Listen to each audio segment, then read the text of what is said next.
নমস্কাৰ বন্ধুসকল, আপোনালোক কেনে আছে? আঘোণ মাহৰ ধাননি পথাৰৰ মাজলৈ আপোনালোকক অলপ লৈ যাবলৈ চেষ্টা কৰিছোঁ আৰু ইয়াৰ পৰিৱেশ দেখাবলৈ চেষ্টা কৰিম। বেলিটোৱে দেখিলে কি ধৰণে ৰেঙিয়াইছে, খুব সুন্দৰ এটা পৰিৱেশ কৰি তুলিছে, এটা প্ৰাকৃতিক দৃশ্য, তাকে আপোনালোকক অকণমান দেখাবলৈ চেষ্টা কৰিছোঁ।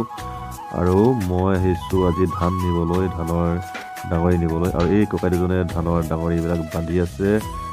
ধান দাই থোৱা বিয়া কটা ধানবিলাক তেওঁ আনি এনেদৰে ধানৰ ডাঙৰিবিলাক বান্ধিছে। যিহেতু মই ডাঙৰি বান্ধিবলৈ নাজানো, আজি শিকি ল'ম, আজি দেখুৱাই দেখুৱা, তাৰপিছত চেষ্টা কৰিম। আৰু মই এই ব্যস্ততাৰ মাজতেই পথাৰৰ পৰিৱেশ দেখাবলৈ চেষ্টা কৰিছোঁ।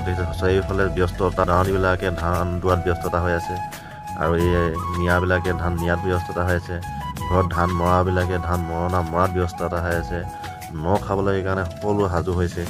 আৰু মই সেয়ে এই পাত বিয়ালৈ এনেদৰে ধানৰ ডাঙৰিটো খুচি ল'লোঁ, আৰু সেই ডাঙৰিটো খোজাৰ পাছত আৰু এটা ডাঙৰি এটা খুচিব লাগিব। এনেকৈ খুচি লৈ এই ডাঙৰিটো মই আকৌ লগাই দুটা ডাঙৰি এভাৰ কৰি মই ঘৰলৈ নিব লাগিব।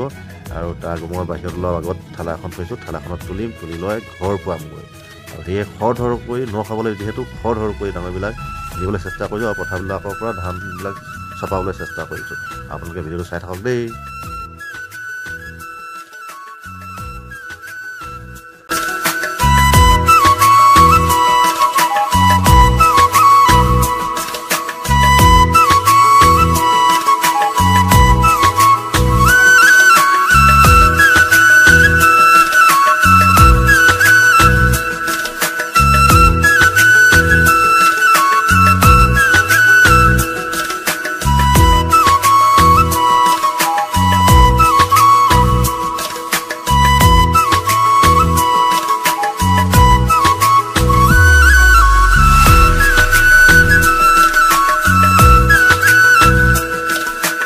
আৰু এয়া মোৰ আগে আগে দেউতা আহি আছে।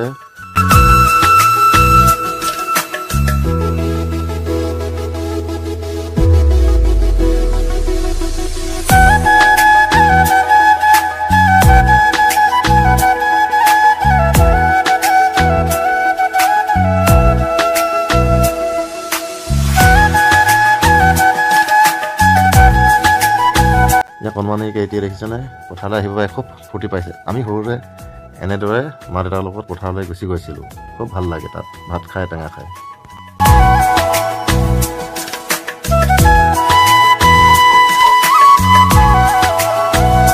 আৰু এই ব্যস্ততাৰ মাজতে খুব ভাগৰ লাগিল, সেয়ে বিস্কুটৰ সৈতে চাহ খাই লৈছোঁ। ঘৰৰ পৰা চাহ লৈ আহিছিলোঁ।